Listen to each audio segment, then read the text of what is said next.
सरल साधारण राज्यपाल पुरस्कार प्राप्त आउ सुंदर भाव कथा बयान करती काली आशीर्वाद थिला आम अन्य जगह एंगेजमेंट थी काली पाइन आमको सम्मति देते आज से आम पाखे आलोचना करेंगे गोपबंधु नायक आउ सी आम पाखे बहुत थर भी अच्छा प्रतिदिन भी आम चैनल रही आम उत्साहित करती गोपबंधु अनुरोध करी वक्तव्य 8:25 पर्यंत रखी गोपबंधु जय गुरु जय गुरुदेव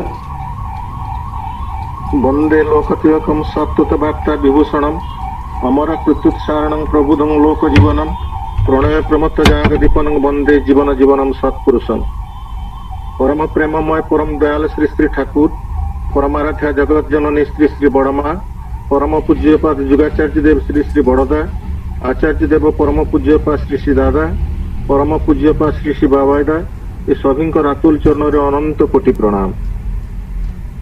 आज आयोजित वेब सत्संग बरेण्य परिचालक मोर अग्रज प्रतिम ऋतिक देवता सम्माननीय डंबरू भाई बरेण्य पूज्य ऋतिक देवता मंडली कर्मी भाई वृंद गुरुभ्राता मंडली कल्याणमयी माँ माने समस्त मोर यथायोग्य प्रीति प्रणाम राव जय गुरु। आनंदर कथा कटक सत्संग विहार आनुकूल्य दीर्घ दिन धरी वेब सत्संग आयोजन होती प्रति प्रत्येक को बंचिबा बढ़िबार खुराक दे चली आम प्रति प्रत्येक धन्य जे आम प्रतिदिन सत्संग लाभ करचु धन्य यही दृष्टि कहबी ये कबीर साहेब कहते सो दिन भोला है जो दिन सत्संग मिला हुए अंक भरे हृदय भरिया पाप सब धोई जाए सो दिन भोला है से दिन हूँ आम गोटे सबुठ सुदिन जो दिन सत्संग मिला हुए जो दिन आमको सत्संग मिलला ये सत्संग मिलने हम कौन अंक भरे हृदय भरिया पाप सब धोई जाए अंकर केतोटी अर्थ अच्छी अंक शब्दर अर्थ होची गाणितिक संख्या मोर प्रदीप भाई से गणित विभाग अध्यापक तेबे से गाणितिक संख्या अंक को कह जाए 1 2 3 4 5 6 7 8 9 ये सब गोटे गोटे होची अंक ये अंक भरे अर्थात जे मनीष गाणितिक संख्यार शेष रे पहुंच पारे ए 9 पाखरे जेकी पहुंच जाई पारे 9 ठारू बड़ संख्या ना तेणु अंक भरे हृदय भरिया पाप सब धोई जाए आउ गोटे अंक शब्दर आउ गोटे अर्थ होची जे पर्याय पर्याय कहले नाटक रे प्रथम अंक द्वितीय अंक तृतीय अंक सीपरि भाव रे जीवन रे पर्याय अछि बाल्य यौवन बाल्य कैशोर यौवन पौगंड वार्धक्य ये समस्त अवस्था अच्छी जे सत्संग योगदान करे जे जो अवस्था था ना कहीं तार मनर समस्त वासना ही पूर्ति लाभ करे अंकर आउ गोटे अर्थ अच्छी अंकर अर्थ होची कूल अंक मंडन करे कूल मंडन करे तेणु अंक भरे अर्थात जे कूल पवित्र हो जाए ये सत्संग लाभ करने भितर देखी कूल पवित्र हुए कूल को जे कूल मणि माने उल्ले आसती पाप सब धोई जाए आ गोटे कथा मनीषर जन्म जन्मांतर जो दुष्कृति अच्छी से समस्त दुष्कृति ही प्रकृति में खेलित हो जाए सत्संग द्वारा तेणु सत्संग हूँ बहुजन्म साधनार तपस्यार निधि तेणु आम ये जो सत्संग प्रतिदिन नित्य नैमित्तिक भाव में प्रत्येक दिन सकाळे प्रातरे प्राप्त होचु पूज्य डंबरू भाई पूज्य प्रमोद भाई अन्य संचालक मानकर सहयोगिता प्रकृत में सेमानक पाखरे आम चिर ऋणी जे आम प्रत्येक प्रतिदिन सकाळे प्रातः समय रे ये प्रभुंकर गुण कीर्तन श्रवण मनन करिवार एक अपूर्व सुजोग लाभ करिछु तेणु सर्वप्रथमे डंबरू भाई प्रमोद भाई अन्य समस्त कोऑर्डिनेटर मानकर मंगल पाई परम पितांकर आतुल चरण रे मोर वैकांतिक प्रार्थना निवेदन करछि वास्तव में परम दयाल श्री ठाकुर कथा तो तोली धरी मोर सम्माननीय जाजक भाई जे प्रदीप लेंका भाई से सुंदर भाव में परम पिता कथा को मधुमय भाव में तोली धरी कि सबू समुद्र को संख्या तार कारण हूँ जे विश्वपिता प्रत्येक सत्ता भितर जी हूँ विद्यमान अच्छा गोटे निर्दिष्ट समय भितर गोटे सीमित व्यक्तित्व सीमित शब्द योजना भितर परिप्रकाश करने को चेष्टा करबा एकांत धृष्टता केवल श्रद्धा भितर देखी निष्ठा भितर देखी अनुगत्य कृति संवेक्षणता भितर देखी अंतर अनुभव कर ଯେତେ କହିଲେ ବି ଏ ସବୁ ଉଣା। ତେବେ ମୋର ବକ୍ତବ୍ୟର ପ୍ରାରମ୍ଭରେ ଆପଣମାନଙ୍କ ପାଖରେ ୱିଣ୍ଟର ଲିରିକ୍ର କବିତା ଜେମ୍ସ ପାଟ୍ରିଙ୍କର ୱିଣ୍ଟର ଲିରିକ୍ କବିତାର କଥାବସ୍ତୁକୁ ଉପସ୍ଥାପନ କରିବାକୁ ଚାହେଁ। ବିଶ୍ୱ ସମୁଦାୟର ଲୋକମାନେ ଯେତେବେଳେ ଆଜି ବିଶ୍ୱ ଉତ୍ଥାପନ ପାଇଁ ଚିନ୍ତା ପ୍ରକଟ କରିଛନ୍ତି, ସେତେବେଳେ କବି କିନ୍ତୁ ଚିନ୍ତା ପ୍ରକଟ କରିଛନ୍ତି ଏଇ ଶୀତର ପ୍ରକୋପର ପାଇଁ। ୱିଣ୍ଟର ଲିରିକ୍ କବିତାର ସାରମର୍ମଟି ହେଉଛି ଏକ ଶୀତ ସନ୍ଧ୍ୟାରେ 6 ଜଣ ଅଭିଯାତ୍ରୀ ଗୋଟାଏ ଅଗ୍ନିକୁଣ୍ଡଳୀର ଚତୁଃପାର୍ଶ୍ୱରେ ଉପବେଶନ କରିଛନ୍ତି ଏବଂ ସେ 6 ଜଣ ଅଭିଯାତ୍ରୀଙ୍କ ମଧ୍ୟରେ ଥିଲେ ଜଣେ ଧନିକ, ଆଉ ଜଣେ ଶ୍ରମିକ, ଜଣେ ହେଉଛନ୍ତି ଶ୍ୱେତକାୟ, ଜଣେ ହେଉଛନ୍ତି କୃଷ୍ଣକାୟ, ଆଉ ଜଣେ ହେଉଛନ୍ତି ମହିଳା, ଆଉ ଜଣେ ହେଉଛନ୍ତି ଧର୍ମଯାଜକ। ଏ 6 ଜଣ ଯାକ ବ୍ୟକ୍ତି ଅଗ୍ନିକୁଣ୍ଡଳୀର ଚତୁଃପାର୍ଶ୍ୱରେ ଏ ଶୀତରାତ୍ରିରେ ବସି ଆରାମ ଉପଭୋଗ କରୁଥାନ୍ତି। ରାତ୍ରି ବଢିବା ସଙ୍ଗେ ସଙ୍ଗେ ଅଗ୍ନିକୁଣ୍ଡଳୀର ଆଲୋକର ଶିଖା କ୍ରମେ କ୍ରମେ ସ୍ତିମିତ ହେଇ ଆସିଲା। ପ୍ରତ୍ୟେକଙ୍କ ପାଖରେ ଖଣ୍ଡେ ଖଣ୍ଡେ କାଠ ଥିଲା। ଧନିକ ଲୋକଟା ଭାବୁଛି ମୁଁ ଯଦି ଆଜି କାଠ ଖଣ୍ଡଟା ଅଗ୍ନିରେ ସଂଯୋଗ କରେ, ମୋ ପାଖରେ ବସିଥିବା ଏ ଶ୍ରମିକଟା ସେ ଆରାମ ଉପଭୋଗ କରିବ, ତାର ଶ୍ରମ କରିବାର ନିଷ୍ଠା ଓ ସ୍ପୃହା କମିଯିବ। ସେଇଥିପାଇଁ ମୁଁ ଅଗ୍ନି ସଂଯୋଗ କରିବି ନାହିଁ, ଅଗ୍ନିରେ କାଠ ସଂଯୋଗ କରିବି ନାହିଁ। ଆଜି ସେ ରାତି ସାରା ସେହିପରି ଭାବରେ ଶୀତରେ ଥରୁଥାଉ। ସେ ମଧ୍ୟ କାଠଟାକୁ ପଛପଟକୁ ଫିଙ୍ଗିଦେଲା। ଧନିକର ମନେ ମନେ ଭାବିଲା, এই কথা ভাবিকি কাঠটাକୁ ଫିଙ୍ଗିଦେଲା ପରେ ଶ୍ରମିକଟା ଭାବୁଛି ଏଇ ଧନୀ ଲୋକଟା ଆମକୁ ସବୁମୁତରେ ଶୋଷଣ କରୁଛି। ମୁଁ ଯଦି ଅଗ୍ନିରେ କାଠ ସଂଯୋଗ କରେ ତାହେଲେ ହୁଏତ ସେ ଉଷୁମ ପାଇବ। ଆଜି ସାରା ରାତିଟା ସେହିପରି ଭାବରେ ଶୀତରେ ଥରୁଥାଉ। ସେ ବି କାଠ ଖଣ୍ଡା ପଛକୁ ଫିଙ୍ଗିଦେଲା। ତାପରେ ଆସିଲା ଶ୍ୱେତକାୟର ପାଳି। ଶ୍ୱେତକାୟ ଜଣକ ଭାବିଲା, କହିଲା କୃଷ୍ଣକାୟ ମାନେ ହେଉଛନ୍ତି ଯେ ପ୍ରକୃତରେ ଅଧମ ବ୍ୟକ୍ତି, ସେମାନେ ଘୃଣ୍ୟ ବ୍ୟକ୍ତି। ମୁଁ ଯଦି ଆଜି କାଠ ସଂଯୋଗ କରିବି ଅଗ୍ନିରେ, এই ঘূর্ଣ୍ୟ କୃଷ୍ଣକାୟଟା ଆରାମ ପାଇବ, ତାହା ମୁଁ କେବେ ସହ୍ୟ କରିପାରିବି ନାହିଁ। ସେ ମଧ୍ୟ କାଠକଣ୍ଡା ପଛକୁ ଫିଙ୍ଗିଦେଲା।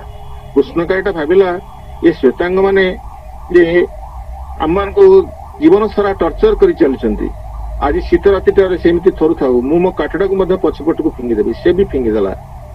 ଆସିଲା ନା ଏଇ ମହିଳା ଜଣଙ୍କର ଭାଇ। ମହିଳା ଜଣକ ଭାବିଲା, କହିଲେ ପୁରୁଷ ମାନେ ହଉଛନ୍ତି ସ୍ୱାର୍ଥପର, ଏମାନେ ନାରୀକୁ କ୍ରୀଡ଼ନକ ଭାବରେ ବ୍ୟବହାର କରିଥାନ୍ତି। ଆଜି ଏହି ରାତିଟାରେ ଶୀତରେ ଥରୁଥାଉ, ମୋ ପାଖରେ ଥିବା କାଠ ଖଣ୍ଡକୁ ମୁଁ ଅଗ୍ନିରେ ସଂଯୋଗ କରିବି ନାହିଁ। ଏ ସାରା ରାତି ଏ ପୁରୁଷ ଜାତିଟା ଏମିତି ଥରୁଥାଉ। ସେ ମଧ୍ୟ କାଠ ଖଣ୍ଡଟା ପଛପଟକୁ ଫିଙ୍ଗିଦେଲା। ତାପରେ ଆସିଲା ଧର୍ମଯାଜକର ପାଳି। ଧର୍ମଯାଜକ କହିଲା, ଏମାନେ ସମସ୍ତେ ହଉଛନ୍ତି ଯେ ପ୍ରକୃତ ବିଧର୍ମୀ, ଏମାନେ ହଉଛନ୍ତି ଘୃଣ୍ୟ, ଏମାନେ ମହାପାତକୀ, ଏମାନେ ଆଜି ଶୀତ ସନ୍ଧ୍ୟାରେ ଏପରି ଭାବରେ ଥରୁଥାନ୍ତୁ, ତେଣୁ ମୁଁ କାଠ ସଂଯୋଗ କରିବି ନାହିଁ। ସମସ୍ତେ ସେ ବି କାଠ ଖଣ୍ଡଟା ଫିଙ୍ଗିଦେଲା। ପରଦିନ ସକାଳେ ଦେଖାଗଲା ସେଇ ଅଗ୍ନିକୁଣ୍ଡଳୀଟା ଜାଗାରେ ଗୋଟାଏ ପାଉଁଶର ଗଦା ଠିଆ ହେଇଛି, ଆଉ ତା ଚତୁଃପାର୍ଶ୍ୱରେ 6ଟି ଶବର କୁଣ୍ଡଳୀ। ସେଦିନ ଜେମ୍ସ ପାଟ୍ରିକ୍ ମନେ ମନେ ଚିନ୍ତା କରୁଛନ୍ତି, ଏ 6 ଜଣ ଅଭିଯାତ୍ରୀଙ୍କର ମୃତ୍ୟୁର କାରଣ କଣ? ଜେମ୍ସ ପାଟ୍ରିକ୍ ଚିନ୍ତା କରୁଛନ୍ତି, ବୋଧ ଏ ବାହାରର ଥଣ୍ଡାଟା, ପ୍ରବଳ ଶୀତର ପ୍ରକୋପଟା ହୁଏତ ସେମାନଙ୍କ ମୃତ୍ୟୁର କାରଣ ହେଇପାରେ। କିନ୍ତୁ ପରବର୍ତ୍ତୀ ପର୍ଯ୍ୟାୟରେ ଭାବୁଛନ୍ତି, ଏମାନଙ୍କ ପାଖରେ ସମସ୍ତଙ୍କ ପାଖରେ ତ ଖଣ୍ଡେ ଖଣ୍ଡେ କାଠ ଥିଲା, ସଂଯୋଗ କରିଥିଲେ, ସାରା ରାତି ଅଗ୍ନିଟା ପ୍ରଜ୍ୱଳିତ ହେଇଥାନ୍ତା, ସମସ୍ତେ ଉଷୁମ ପାଇଥାନ୍ତେ, ବଞ୍ଚି ଯାଇଥାନ୍ତେ। ତାହେଲେ ମୃତ୍ୟୁର କାରଣ କଣ? ପରିଶେଷରେ ସେ ମୃତ୍ୟୁର କାରଣ ଅନୁସନ୍ଧାନ କରି ପହଞ୍ଚନ୍ତି, ବାହାରର ଶୀତ ବା ଶୀତର ଜଡତା ଏମାନଙ୍କୁ ମୃତ୍ୟୁ ମୁଖକୁ ଠେଲି ଦେଇନାହିଁ, ଅନ୍ତର୍ଜଗତର ଜଡତା ହିଁ ଏମାନଙ୍କୁ ହିଁ ପ୍ରକୃତିରେ ମୃତ୍ୟୁ ମୁଖକୁ ଠେଲି ଦେଇଛି। ଏ ଅନ୍ତର୍ଜଗତର ଜଡତା ହେଲା ଯେ ଅନ୍ତରରେ ଥିବା ଅସଂଯମତା, ବହିର୍ଜଗତରେ ଥିବା ହଉଛି ଅସଙ୍ଗତି। ପରସ୍ପର ପ୍ରତି କାହାରି ପ୍ରତି କେହି ଯେ ପ୍ରକୃତିରେ ସହାନୁଭୂତି ପରିପ୍ରକାଶ କରିପାରିଲାନି, ପ୍ରେମ ଭାବରେ ପାରସ୍ପରିକତା ଭିତରେ ଭାବରେ ବନ୍ଧନ ହେଇପାରିଲେ ନାହିଁ। ସେଇଥିପାଇଁ ପରସ୍ପର ପ୍ରତି ଘୃଣ୍ୟ ମନୋଭାବ ପରିପୋଷଣ କରି, ଅସୂୟା ମନୋଭାବ ପୋଷଣ କରି କାଠଖଣ୍ଡକୁ ଫିଙ୍ଗିଦେଲେ। ଆଉ ଏଇ ଜଡତା ହିଁ, ଅନ୍ତର୍ଜଗତର ଜଡତା ହିଁ ପ୍ରକୃତରେ ସେମାନଙ୍କର ମୃତ୍ୟୁର କାରଣ। ଆଜି ଏ କଥା କହିବାର ତାତ୍ପର୍ଯ୍ୟ ହେଉଛି, ଜେମ୍ସ ପାଟ୍ରିଙ୍କର କବିତାକୁ ଉଦ୍ଧାର କରିବାର କାରଣ ହେଉଛି, ଆଜି ପ୍ରତ୍ୟେକ ବିଶ୍ୱବାସୀ, ପ୍ରତ୍ୟେକ ମଣିଷ ଅନ୍ତର୍ଜଗତଟା ଆଜି ବହିର୍ଜଗତର ଉତ୍ତାପନ ଅପେକ୍ଷା ଅନ୍ତର୍ଜଗତର ଜଡତାଟା ଆଜି ବେଶୀ ପରିମାଣରେ ମଣିଷ ପାଖରେ କ୍ଷତିକାରକ ହେଇଯାଇଛି। ଆଜି ଏଇ ଅନ୍ତର୍ଜଗତର ଅସଂଯମତା, ବହିର୍ଜଗତର ଅସଙ୍ଗତି ଆଜି ବିଶ୍ୱଟାକୁ ଯେମିତି ଅବକ୍ଷୟ ଅନ୍ଧମୋହିନୀ ଆଡକୁ ଠେଲି ଦେଇଛି। ଏ ଅବକ୍ଷୟ ଅନନ୍ତକାଳ ପର୍ଯ୍ୟନ୍ତ ଚାଲିବ, କିନ୍ତୁ ଉଦ୍ଧାର କରିବାର ବାଟ କିଛି ନାହିଁ। ଏଇ ଉଦ୍ଧାର ପାଇଁ ଆସନ୍ତି ପରମ ପିତା, ଦୟାକରି ଓହ୍ଲେଇ ଆସନ୍ତି। এই ପରମ ପୁରୁଷଙ୍କର ଅମୃତ ସୃଷ୍ଟିକୁ ରକ୍ଷା କରିବା ପାଇଁ ସେ ପରମ ପୁରୁଷ ଦୟାକରି ଆସନ୍ତି। ସେ ହେଉଛନ୍ତି ଇଏ ପୁରୁଷୋତ୍ତମ, ସେ ହେଉଛନ୍ତି ଉତ୍ତମ ଆପୁରକ।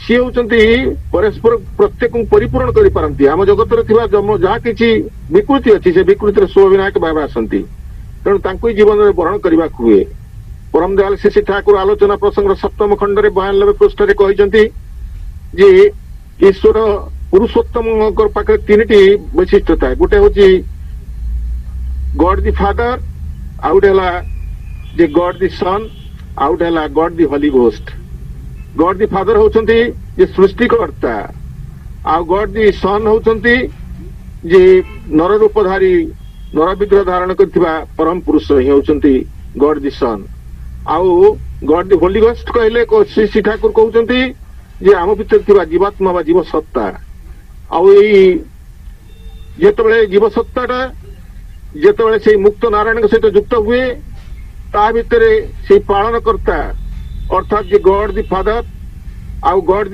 सन आउ गॉड द होली घोस्ट सबु किछि परिवृत हो जाती आउ तेणु से ही से परम पुरुष से हूँ जे पुरुषोत्तम ही हूँ वास्तव आम पथ से तो से दिन जसस क्राइस्ट कहते I am the light I am the way I am the truth none can go to Father but through me वास्तव सी हूँ आलोक से हूँ पथ आउ से हूँ जीवन आलोक बाद जीवन में शांति खोजा आनंद खोजा कौटी पाइबा श्री श्री ठाकुर माग्ना डेल्टार 69 नंबर बाणी कहते as I understand the sudden mutation is invoked as the anguished and concentrated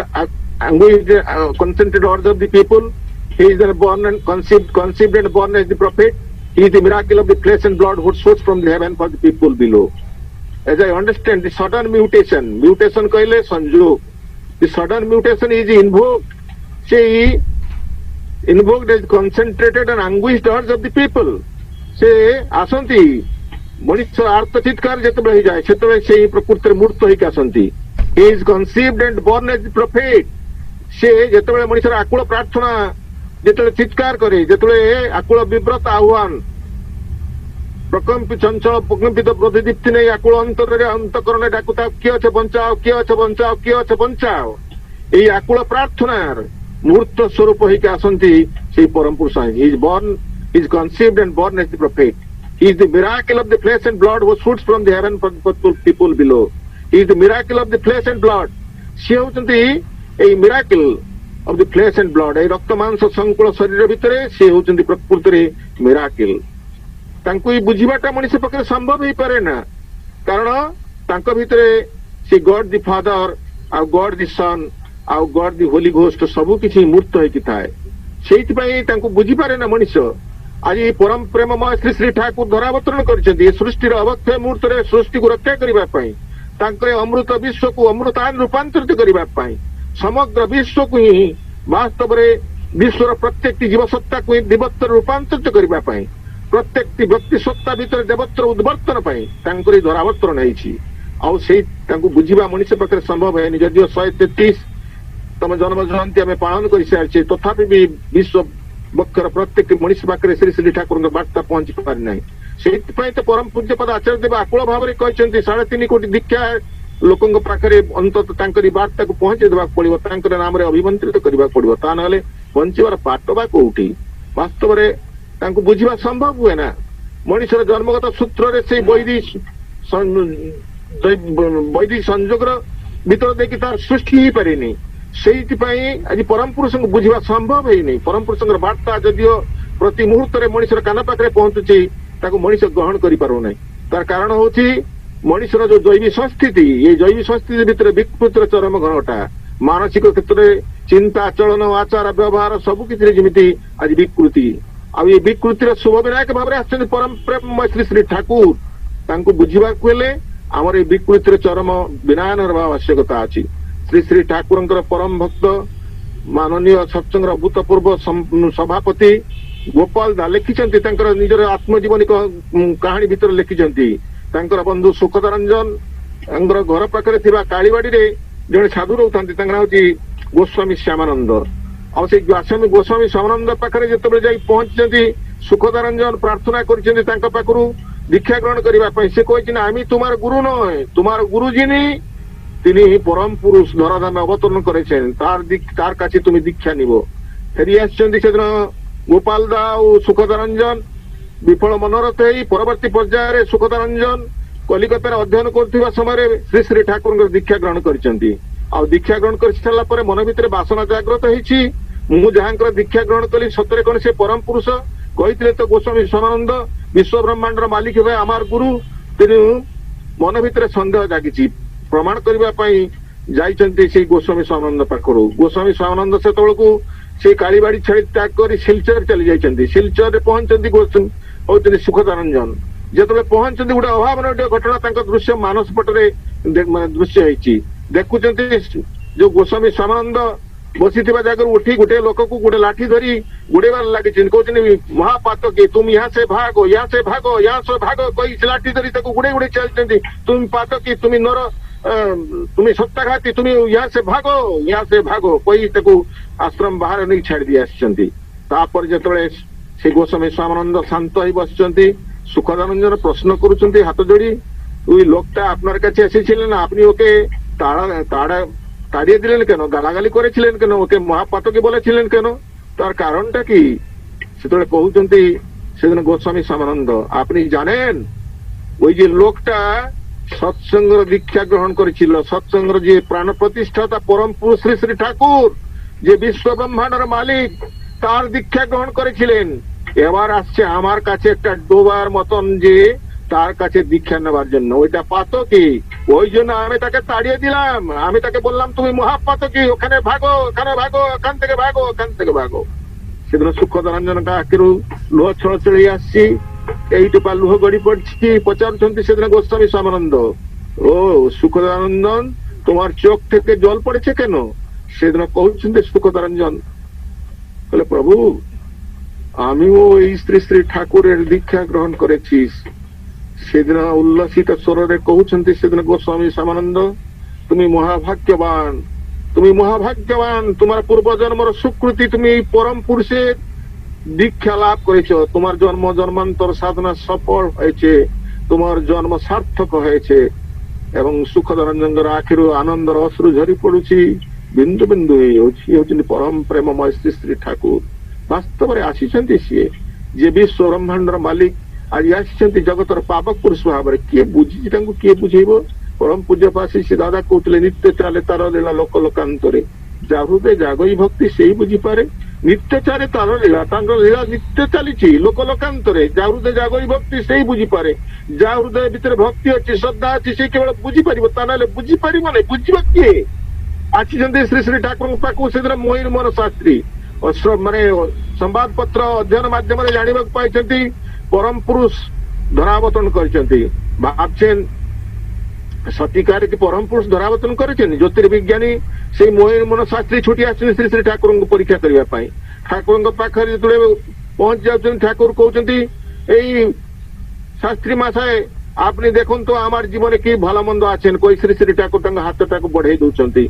ଆଶ୍ଚର୍ଯ୍ୟ ହେଇଯାଇଛନ୍ତି ସେଦିନ ମୋହିନ ମୋହନ ଶାସ୍ତ୍ରୀ, କାରଣ ମନେ ମନେ ଭାବୁଥିଲେ ଯଦି তিনি ঠাকুর অনুকূল যদি সত্যিকার যদি পুরুষোত্তম, তিনি যদি স্বইচ্ছায় তার হাতটাকে আমাকে দেখার জন্য যদি মারিয়ে দেন, তা আমি বুঝবো তিনি পরম পুরুষ এবার ধরাবতন করেছেন। ঠাকুর বারবার করে কହୁଛନ୍ତି শাস্ত্রী মশাই দেখুন তো আমার জীবনে কি ভালো মন্দ আছেন, কই শ্রী ଶ୍ରୀ ଠାକୁର ସେ ଶାସ୍ତ୍ରୀ ମହାଶୟଙ୍କର ହାତ ଉପରେ ନିଜର ଡାହାଣ ଦକ୍ଷିଣ ହସ୍ତଟାକୁ ଥୋଇ ଦେଇଛନ୍ତି। ଆଉ ଦେଖୁଛନ୍ତି ମୋହିନ ମୋହନ ଶାସ୍ତ୍ରୀ ଠାକୁରଙ୍କର ଶ୍ରୀହସ୍ତର ସାମୁଦ୍ରିକ ରେଖା ଗୁଡିକ ମୁହୁର୍ମୁହୁ ସ୍ଥାନ ପରିବର୍ତ୍ତନ ହଉଛନ୍ତି, ନାକ୍ଷତ୍ରିକ ଚିହ୍ନ ଗୁଡିକ ପ୍ରତି ମୁହୂର୍ତ୍ତରେ ସ୍ଥାନଭ୍ରଷ୍ଟ ହେଇଯାଉଛନ୍ତି। ଗଣନାର ମାନେ ଅତୀତ ସିଏ ସେ ଠାକୁরଙ୍କୁ କିଛି କହିପାରୁନି। ঠাকুর বারবার পচাচ্ছেন কি দেখছেন বলুন তো, বলে আজ বলতে পারবো না, কালকে বলবো। পরদিন সকালে আসি যেତେବେଳେ শ্রী শ্রী ঠাকুরଙ୍କ পাଖରେ পৌঁছନ୍ତି, ঠাকুর কହୁଛନ୍ତି কি দেখছেন বলুন তো। দেখুন তো আমার হাতটা কি ভালো মন্দ আছেন, একটু আমাকে বলে দেন তো, আপনি জ্যোতির্বিজ্ঞানী, আপনি জ্যোতিষ শাস্ত্রের পারঙ্গম, আমাকে একটু বলে দেন তো সরাসরি। দেখুଛନ୍ତି পুনর্বার শ্রী ଶ୍ରୀ ଠାକୁରଙ୍କ ହାତଟାକୁ ନେଇ ଦେଖୁଛନ୍ତି ସେଇ ସମାନ କଥା, ସାମୁଦ୍ରିକ ରେଖା ଗୁଡିକ ସ୍ଥାନ ପରିବର୍ତ୍ତନ କରୁଛନ୍ତି, ମୁହୁର୍ମୁହୁ ନାକ୍ଷତ୍ରିକ ଚିହ୍ନ ଗୁଡିକ ପ୍ରତି ମୁହୂର୍ତ୍ତରେ ସ୍ଥାନଭ୍ରଷ୍ଟ ହେଇଯାଉଛନ୍ତି। ଆଉ ସେତେବେଳେ ଶ୍ରୀ ଶ୍ରୀ ଠାକୁର ପଚାରୁଛନ୍ତି কি দেখছেন বলুন তো। বলবো কি, তুমি যে বিশ্ব ব্রহ্মাণ্ডের মালিক এবার যে মাটিতে নেমেছ, ওইটা কিন্তু আমার স্থির নিশ্চিত হয়ে গেছে গো। তোমার চরণস্থলে আমাকে একটু স্থান দাও গো, তোমার চরণস্থলে আমাকে একটু স্থান দাও গো কହୁଛନ୍ତି। ଆଖିରୁ ଧାର ଧାର ଲୁହ ଝରି ପଡୁଛି। ବାସ୍ତବରେ ସେଇଥିପାଇଁ ତ ସେଦିନ କହୁଥିଲେ କबीर साहब କହୁଥିଲେ पुरुषोत्तम का महिमा अपार है पार न पावे कोई जब भक्त जन पाग धरे समसान तीर्थ है पुरुषोत्तम का महिमा अपार है पार न पावे कोई ତାଙ୍କୁ କୋଇ ଅତିକ୍ରମ କରିପାରିବନି ଦୁର୍ଲଙ୍ଘ ପର୍ବତକୁ ହୁଏତ ଆମେ ଅତିକ୍ରମ କରିଦେଇପାରୁ ମାନେ ପ୍ରଶାନ୍ତ ମହାସାଗର ଭଳି ମହାସାଗରର ଅତଳ ଗର୍ଭକୁ ହୁଏତ ମଣିଷ ପରିମାପିତ କରିଦେଇପାରେ କିନ୍ତୁ ପୁରୁଷୋତ୍ତମକୁ ପରିମାପିତ କରିପାରିବ ନାହିଁ କାରଣ ସେ ଅପରିମେୟ ସେ ଅପରିମେୟକୁ କେମିତି ପରିମାପିତ କରାଯାଇପାରିବ ତେବେ ତାଙ୍କୁ ଅନୁସରଣ କରାଯାଇପାରେ ନିଷ୍ଠା ଆନନ୍ଦିତ ଭକ୍ତି ଭାବ ଭିତରେ ଦେଇକି ମଣିଷ ଯେତେବେଳେ ତାଙ୍କୁ ଅନୁସରଣ କରେ ସେତେବେଳେ ମଣିଷ ଜୀବନ ଭିତରେ ବାସ୍ତବରେ ସେ ଦିବ୍ୟତ୍ୱ ଉତ୍ତରଣ ହୁଏ କାରଣ ତାଙ୍କ ଦିବ୍ୟ ସ୍ପର୍ଶ ଭିତରେ ମଣିଷର ଜନ୍ମ ଜନ୍ମାନ୍ତର ସମସ୍ତ ଦୁଷ୍କୃତି ଖେଳିତ ହେଇଯାଏ ଆଜି ଆମମାନଙ୍କ ଭିତରେ ବିକୃତିର ଚରମ ଘନଘଟା ଆଜି ନା ଅଛି ଚିନ୍ତାର ପବିତ୍ରତା ଅଛି ନା ଚଳନରେ ବାସ୍ତବରେ ପବିତ୍ରତା ଅଛି ଆମମାନଙ୍କର ଦାମ୍ପତ୍ୟ ଜୀବନ କୁହନ୍ତୁ ଆମମାନଙ୍କର ପାରିବାରିକ ଜୀବନ କୁହନ୍ତୁ ଆମମାନଙ୍କର ସାମାଜିକ ଜୀବନ କୁହନ୍ତୁ ଆମମାନଙ୍କର ରାଷ୍ଟ୍ରୀୟ ଜୀବନ କୁହନ୍ତୁ ସବୁ ଯେମିତି ଆଜି ପୁତିଗନ୍ଧମୟ ନର୍କରେ ରୂପାନ୍ତରିତ ହେଇଯାଇଛି ଏ ନର୍କରୁ ଉଦ୍ଧାର କରି ନର୍କରେ ନିର୍ମାଲ୍ୟ ସୃଷ୍ଟି କରିବା ପାଇଁ ଆସିଛନ୍ତି ଶ୍ରୀ ଠାକୁର ଆଜି ସେ ନର୍କର ନିର୍ମାଲ୍ୟର ଉଦ୍ଦେଶ୍ୟରେ ଆସିଛନ୍ତି ପରମ ଦୟାଳ ଶ୍ରୀ ଠାକୁର ଆମେ ନର୍କ ଭିତରୁ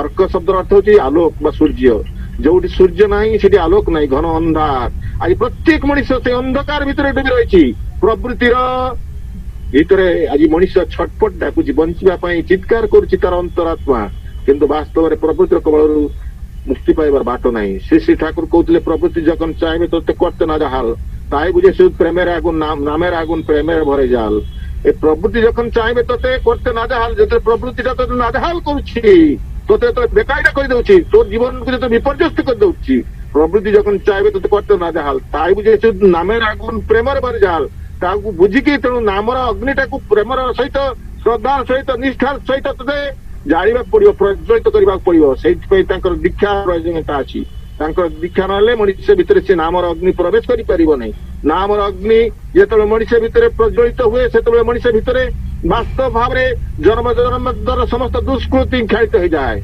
ଆସନ୍ତି ଯେତେବେଳେ ପରମ ପୁରୁଷ ଯୁଗେ ଯୁଗେ ଆସନ୍ତି ପ୍ରତ୍ୟେକ ମଣିଷର ଜୀବନ ଭିତରେ ସଞ୍ଚାରଣ କରିବା ପାଇଁ ସେଇ ପ୍ରେମର ପ୍ରଜ୍ୱଳନ କରିବା ପାଇଁ ନାମର ଅଗ୍ନିଟାକୁ ପ୍ରଜ୍ୱଳିତ କରି ଯାଆନ୍ତି ଆସିଥିଲେ ପ୍ରଭୁ ତ୍ରେତୟା ଯୁଗରେ ପ୍ରଭୁ ରାମଚନ୍ଦ୍ର ଆସିଥିଲେ ଆଣିଥିଲେ ରାମ ତାରକ ମନ୍ତ୍ର ରାମ ରଙ୍ଗ ରଙ୍ଗ ରଙ୍ଗ ରଙ୍ଗ ରଙ୍ଗ ରଙ୍ଗ ରଙ୍ଗ ରଙ୍ଗ ଉଚ୍ଚାରଣ କରି ସେଦିନ ଦଶ ରତ୍ନାକରଟା ବାଲ୍ମୀକିରେ ରୂପାନ୍ତରିତ ହେଇଗଲା ରାମ ରକାର ହଉଛି ଅଗ୍ନି ବୀଜ ଅକାର ହଉଛି ଭାନୁ ବୀଜ ମକାର ହଉଛି ଚନ୍ଦ୍ର ବୀଜ କହୁଛନ୍ତି ସେଦିନ ସନ୍ତ ତୁଳସୀଦାସ କହୁଛନ୍ତି ବନ୍ଦେ ରାମ ନାମ ରଘୁବର କା ହେନୁ କୃଷାନୁ ଭାନୁ ହିମ କରକା এই রাম নাম ভিতরে কুষাণু অর্থাৎ অগ্নি আর ভানু অর্থাৎ সূর্য হিমকর অর্থাৎ চন্দ্র সমস্ত বীজ অর্থাৎ মঞ্জি মানে তার ভিতরে নিহিত হয়ে রয়েছে অর্থাৎ রকার উচ্চারণ করা ভিতরে দেখি মনিষ ভিতরে সমস্ত বৃত্তি প্রবৃত্তি গুড়িক বাস্তব ভাবে সিদ্ধি লাভ করে এবং মুখ্য লাভ করে যেমিতি ধান গহম মানে কোଳଥ ମାଣ୍ଡିଆ ଯାହାକୁ ସିଝେଇ ଦେଲେ ବା ଭାଜି ଦେଲେ ଯେମିତି ତା ଭିତରେ ଅଙ୍କୁରିତ ହେବାର ଶକ୍ତିଟା ନଷ୍ଟ ହେଇଯାଏ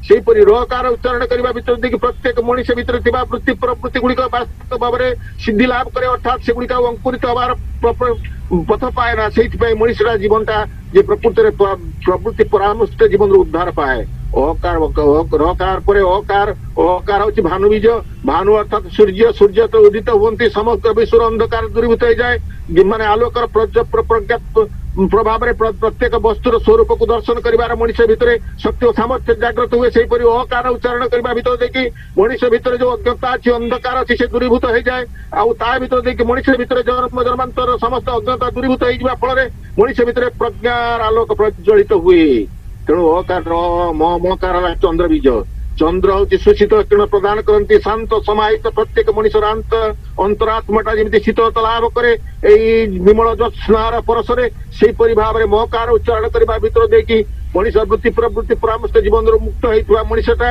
ଆଉ ଜ୍ଞାନାଲୋକରେ ବିଚରଣ କରୁଥିବା ମଣିଷଟା ଶାନ୍ତ ହେଇଯାଏ ସମାହିତ ହେଇଯାଏ ଧୀର ହେଇଯାଏ ଗ୍ରହଣକ୍ଷମ ହେଇଯାଏ ସେଇଥିପାଇଁ ରାମ ତାରକ ମନ୍ତ୍ରର ଆବଶ୍ୟକତା ଥିଲା ତ୍ରେତୟା ଯୁଗରେ ଆଣିଥିଲେ ସେଇଥିପାଇଁ ପରମ ପୁରୁଷ ଆଣିଥିଲେ ରଙ୍ଗ ରଙ୍ଗ ରଙ୍ଗ ରଙ୍ଗ ରଙ୍ଗ ରଙ୍ଗ ରଙ୍ଗ ଆସିଲେ ପ୍ରଭୁ ଦ୍ୱାପର ଯୁଗରେ ପରମ ପୁରୁଷ ଶ୍ରୀକୃଷ୍ଣ ଭାବରେ ଆଣିଲେ ମହାମନ୍ତ୍ର କିଂ କ ଇ ଲ ବିନ୍ଦୁ କ ହେଲା ହଉଛନ୍ତି ସଚିଦାନନ୍ଦମୟ ପରଶ କୃଷ୍ଣ ଇ ହେଲା ହଉଛି ଆନନ୍ଦ ଆଶ୍ରେଷ ଆହ୍ଲାଦିନୀ ଶକ୍ତି ଆରାଧିନୀ ଶକ୍ତି ରାଧା କ ଇ ଲ ହଉଛି ଆନନ୍ଦ ଆଶ୍ରେଷ ଆଉ ଅନୁସାର ହେଲା ବିନ୍ଦୁ ନାଦ ଚୁମ୍ବନ, ଯେମିତି ପୁରୁଷ ଓ ସ୍ତ୍ରୀ ପରେ ପ୍ରତ୍ୟେକ ମିଳିତ ହେବା ପୂର୍ବରୁ ପରସ୍ପରକୁ ଚୁମ୍ବନ ଭିତରେ ଦେଇକି ଆକର୍ଷଣ କରନ୍ତି, ସେହିପରି ଭାବରେ ଏହି ସଚିଦାନନ୍ଦ ପୁରୁଷ କୃଷ୍ଣ ଏବଂ ଆହ୍ଲାଦିନୀ ଶକ୍ତି ରାଧା এই ক্লিং ক্লিং ক্লিং ক্লিং উচ্চাରଣ କରିବା ଭିତରେ ଦେଇକି ପ୍ରତ୍ୟେକ ସତ୍ତା ଭିତରେ ପ୍ରତି ମୁହୂର୍ତ୍ତରେ ହିଁ ସଂଯୋଗ ଲାଭ କରେ।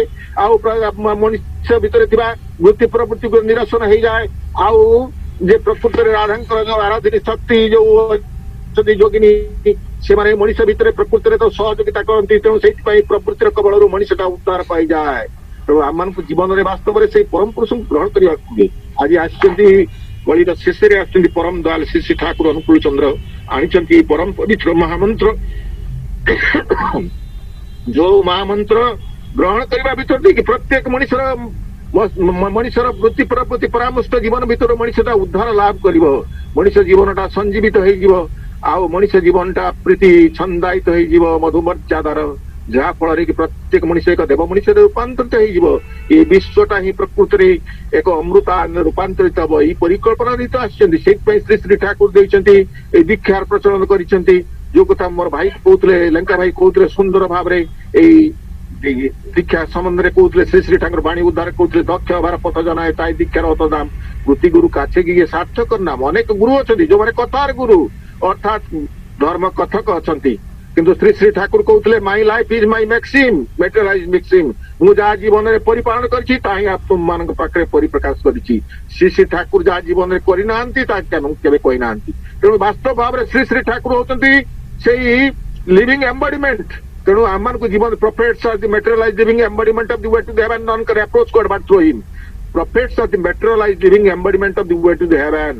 এই ସ୍ୱର୍ଗକୁ ଯିବା ପାଇଁ ହେଲେ, ସ୍ୱର୍ଗ କହିଲେ ବାସ୍ତବ ଭାବରେ ଅନ୍ୟ କିଛି ନୁହଁ। ସ୍ୱର୍ଗ ହଉଛି ଆମ ଜୀବନ ଭିତରେ ପ୍ରକୃତରେ ଅମୃତକୁ ଆସ୍ୱାଦନ କରିବା। ସ୍ୱର୍ଗରେ ଅମୃତ ଅଛି, ସ୍ୱର୍ଗରେ ପାରିଜାତ ପୁଷ୍ପ ଅଛି, ସ୍ୱର୍ଗରେ ଦେବମଗଣ ଅଛନ୍ତି, ସ୍ୱର୍ଗରେ ଚିର ଯୌବନା ଯେ ଅପ୍ସରାମାନେ ଅଛନ୍ତି, ଅର୍ଥାତ୍ ଯୋଉଠି ଯୌବନ ମଳାନ ହୁଏ ନା, ଯୋଉଠି ପୁଷ୍ପ କେବେ ମଳିନ ପଡିନା, ଫେଡିଂ ହୁଏ ନା।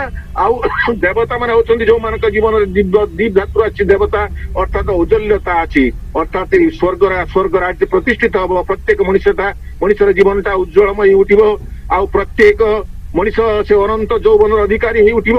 ଆଉ ପ୍ରତ୍ୟେକ ମଣିଷ ଭିତରେ ପରିବେଶଟା ପ୍ରକୃତରେ ଏପରି ଭାବରେ ସନ୍ତୁଳିତ ହେଇଯିବ, ମଣିଷର ବଞ୍ଚିବା ପାଇଁ ବଢିବା ପାଇଁ ବାସ୍ତବରେ ତାହା ଅନୁକୂଳ ହେଇ ଉଠିବ। ଆଉ ତାହା ହିଁ ହଉଛି ସ୍ୱର୍ଗ। ଆଉ ଏଇ ସ୍ୱର୍ଗର ବାସ୍ତବରେ ଅମୃତ ମାନେ ପରିକଳ୍ପନା କରି ଆସିଛନ୍ତି ଶ୍ରୀ ଶ୍ରୀ ଠାକୁର। ଆମମାନଙ୍କୁ ଜୀବନରେ ସେ ସ୍ୱର୍ଗ ଦାନ କରିବା ପାଇଁ ତାଙ୍କର ଦୀକ୍ଷା ହିଁ ପ୍ରଚଳନ କରିଛନ୍ତି। ଆଉ ସେଇଥିପାଇଁ ଆମକୁ ଦୀକ୍ଷା ନେଇକି ଚାଲିବାକୁ ପଡିବ। Prophets are the materialize living embodiment of the way to heaven. ଆଉ ସେଇ ପ୍ରଫେଟ୍ସ ପରମ ପୁରୁଷ ଶ୍ରୀ ଶ୍ରୀ ଠାକୁର ହଉଛନ୍ତି ସେଇ embodiment of the way to prophets are materialize living embodiment of the way to heaven. ଆଉ ସେଇ ସ୍ୱର୍ଗକୁ ଯିବାରେ ହଉଛି ବାସ୍ତବରେ ନିଶୁଣି ହଉଛନ୍ତି ସେଇ ପରମ ପୁରୁଷ।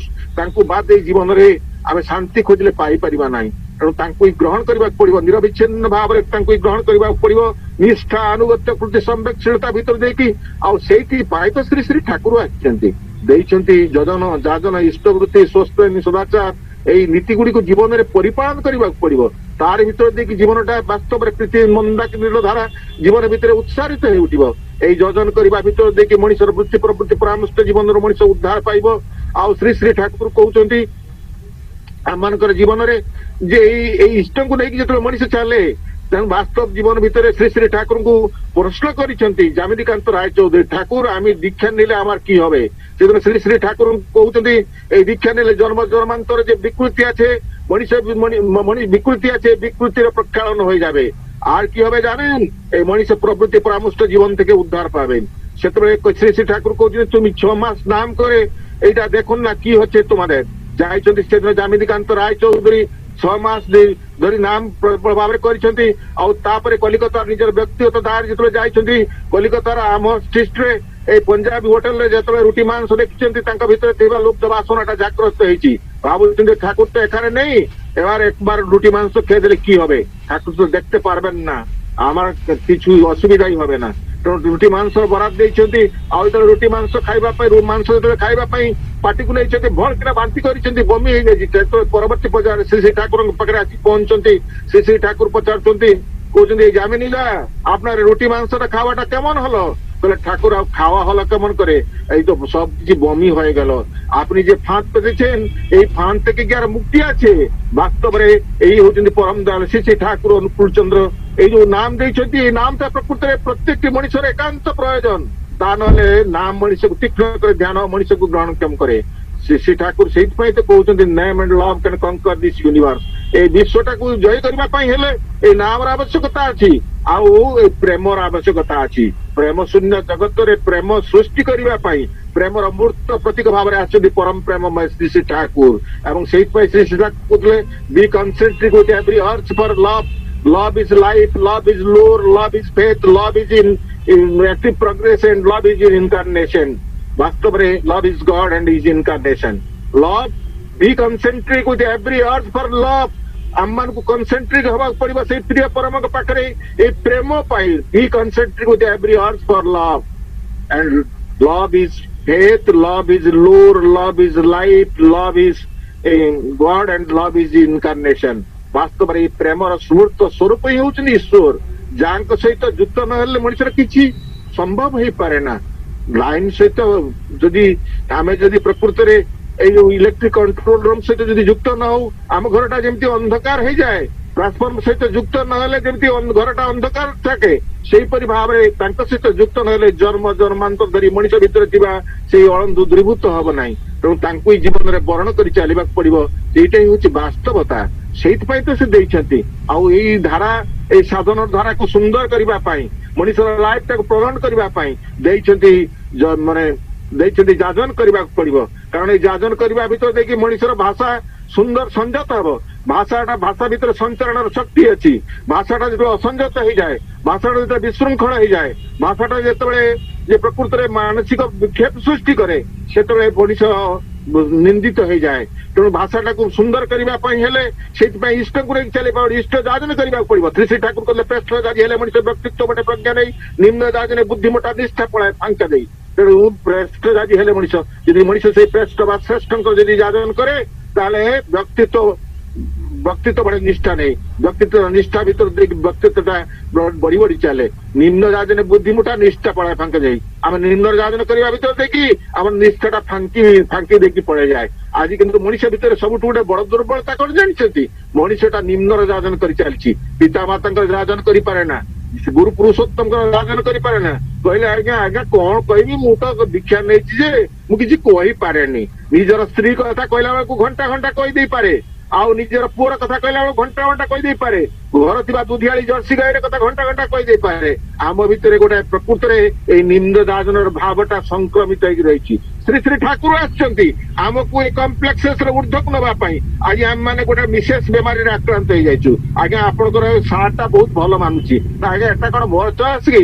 ଏଟା ପରା ମିସେସଙ୍କର ଚଏସ୍ ଆଜ୍ଞା ଏଇଟା ଆପଣ ଘରର ଡିଜାଇନଟା ବହୁତ ସୁନ୍ଦର ହେଇଛି ନା ଏଟା ଆଜ୍ଞା ମୋର ବି ଚଏସ୍ ନୁହେଁ ଏଟା ବି ମିସେସଙ୍କର ଚଏସ୍ এই মিসেস বেমারিটা আজ এই বিশ্ব দুনিয়ার সমস্তଙ୍କୁ ঘারিছি যাହା ଫଳରେ କି ଆଜି ପ୍ରକୃତରେ ମଣିଷଟା ଆଜି ପ୍ରକୃତରେ ନିମ୍ନ ଯାଜି ହେଇଯାଇଛି ଏଇ ନିମ୍ନ ଯାଜି ଜୀବନରୁ ଯୋଉ ବିଶୃଙ୍ଖଳା ସୃଷ୍ଟି ହେଇଛି ଆଜି ଏଇ ନିମ୍ନ ଯାଜନରୁ ଉଦ୍ଧାର କରିବା ପାଇଁ ଶ୍ରୀ ଶ୍ରୀ ଠାକୁର ଦେଇଛନ୍ତି ପ୍ରେଷ୍ଟିଷ୍ଟ ଯାଜନ କରିବାକୁ ପଡିବ ଶ୍ରେଷ୍ଠ ଯାଜି ହେଲେ ମଣିଷ ବ୍ୟକ୍ତିତ୍ୱ ବଡେ ପ୍ରଜ୍ଞା ନାହିଁ ନିମ୍ନ ଯାଜନେ ବୁଦ୍ଧିମୋଟା ନିଷ୍ଠା ପଳାଏ ଫାଙ୍କା ଦେଇ ଏଇଥିରୁ ଆମେ ନିଷ୍ଠାକୁ ଫାଙ୍କି ବାଜ ନ କରି ନିଷ୍ଠାକୁ ନନ୍ଦିତ କରିବା ପାଇଁ ଶ୍ରୀ ଶ୍ରୀ ଠାକୁର ଦେଇଛନ୍ତି ନିଷ୍ଠା ମାନେ ଶ୍ରୀ ଶ୍ରୀ ଠାକୁର କହୁଥିଲେ ଏଇ ଥରେ ଅଧେ କୋଉଠି କିଛି କରିଦେଲେ ଗାଧେଇ ପଡିଲେ ତାହା କିନ୍ତୁ ନିଷ୍ଠା ନୁହଁ ଶ୍ରୀ ଶ୍ରୀ ଠାକୁରଙ୍କୁ ନିଷ୍ଠା ମାନେ ଲେଗେ থাকে ଅସ୍କଳିତ ଅନ୍ତରେ ଆନୁଗତ୍ୟ ତାରି ବିବାହ ସ୍ମୃତିର ଖ୍ୟାଲ କରେ ନିଷ୍ଠା ମାନେ ହଉଛି ଲାଗି ରହିବା ନିଷ୍ଠା ମାନେ ଲେଗେ থাকে ଅସ୍କଳିତ ଅନ୍ତରେ ସେଠି ସ୍ଖଳନ ନାହିଁ ଆଜି ପୁଅର ବାହାଘରଟା ଭଲ ଜାଗାରେ ହେଇପାରିଲା ନାହିଁ ଆଜି ପୁଅଟା ପରୀକ୍ଷାରେ ଫାର୍ଷ୍ଟ କ୍ଲାସ ପାସ୍ ହେଇପାରିଲା ନାହିଁ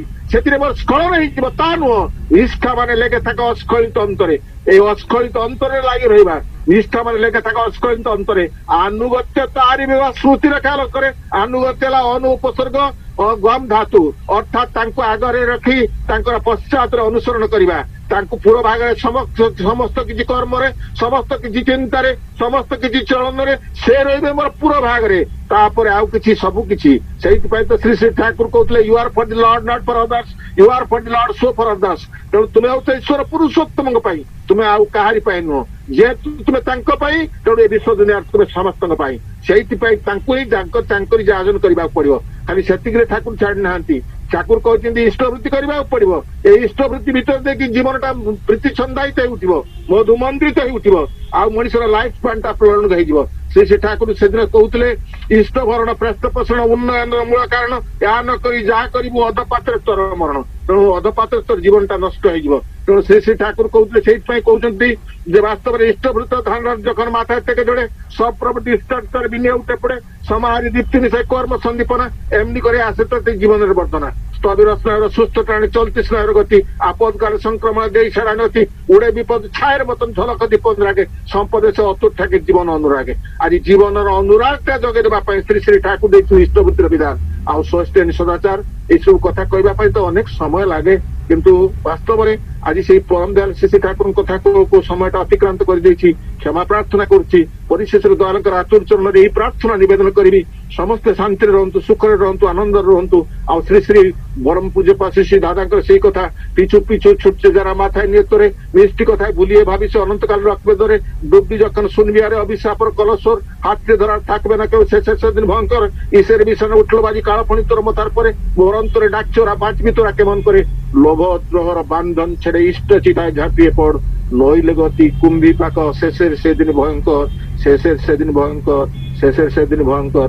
পরিশেষরে সমস্তଙ୍କର ମଙ୍ଗଳ ପାଇଁ ମୋର ଐକାନ୍ତିକ ପ୍ରାର୍ଥନା ନିବେଦନ କରୁଛି। ଜୟ ଗୁରୁ ଜୟ ଗୁରୁ ଜୟ ଗୁରୁ ଜୟ ଗୁରୁ। ଦାଦା ଏତେ ସୁନ୍ଦର ଭାବରେ ଶ୍ରୀ ଠାକୁରଙ୍କ ଭାବଦର୍ଶ ଆପଣ ପରିବେଷଣ କଲେ ତା ମୁଁ ଭାଷା ଦେଇ ବର୍ଣ୍ଣନା କରିପାରିବି ନାହିଁ। ଯଦି ରଚନା ଲେଖିଲେ ଉପକ୍ରମ ଲେଖା ହୁଏ ତାପରେ ଆସ୍ତେ ଆସ୍ତେ ଉପସଂହାର ହୁଏ, ସେଭଳି ଭାବରେ ସୁନ୍ଦର ଭାବରେ ମାନେ ପୁରୁଷୋତ୍ତମ କିଏ, ସେ କିଭଳି ଭାବରେ ରକ୍ଷା କରନ୍ତି, ସେ କେହି ତାଙ୍କୁ ବୁଝେଇ ପାରିବ ନାହିଁ। ସେ ହେଉଛନ୍ତି ଅପରିମୟ, ଆଉ ତାଙ୍କୁ ଏକମାତ୍ର ଅନୁସରଣ କଲେ ଜୀବନର ଭିତରେ ଯୋଉ ଜିନିଷ ଗୁଡିକ ଥାଏ ସେଗୁଡାକ ସବୁ ଦେବତ୍ୱର ଉତ୍ତରଣ ହୁଏ, ଦେବତ୍ୱର ବିକାଶ ହୁଏ। ଏ ଯୋଉ କଥା ଗୁଡିକ ସବୁ ସୁନ୍ଦର ଭାବରେ କହିଲେ। ଆଉ ପୁରୁଷୋତ୍ତମଙ୍କ ବ୍ୟତିରେକେ ସେ ହେଉଛନ୍ତି ବିକୃତିର ବିନାୟକ। ଆମ ଭିତରେ ଯୋଉ ବିକୃତି ସବୁ ଅଛି ଏଗୁଡା କେମିତି ଆସ୍ତେ ଆସ୍ତେ ବିନାୟକ ହେଇଯିବ, ଆଡଜଷ୍ଟେଡ ହେଇଯିବ, ସପ୍ଲିମେଣ୍ଟେଡ ହେଇଯିବ, ସେ କଥା ଗୁଡାକ ସୁନ୍ଦର ଭାବରେ ବୁଝେଇଦେଲେ। ଆଉ ନାମର ଗୁଣ ତତ୍ତ୍ୱ ବି ଏତେ ସୁନ୍ଦର ଭାବରେ ବୁଝେଇଲେ, ଏଟା ଅପୂର୍ବ ଭାବରେ ଆମେ ଶ୍ରବଣ କରି ଚାଲିଥିଲୁ। ଆଉ ସେ ସର୍ବତ୍ର ବିଦ୍ୟମାନ, ସର୍ବବ୍ୟାପୀ, ସେ ସର୍ବତ୍ର ତାକୁ ଯିଏ ଯାହା ଆମେ ଭୁଲ କରୁ ତାକୁ ଯଦି ଗ୍ରହଣ କରି ଚାଲିଥାଉ ସେ ସର୍ବତ୍ର ବିରାଜମାନ ହେଇକିରି ଆମର ସେଇ ତ୍ରୁଟି ଗୁଡିକୁ ଅପସରେଇ ନିଅନ୍ତି।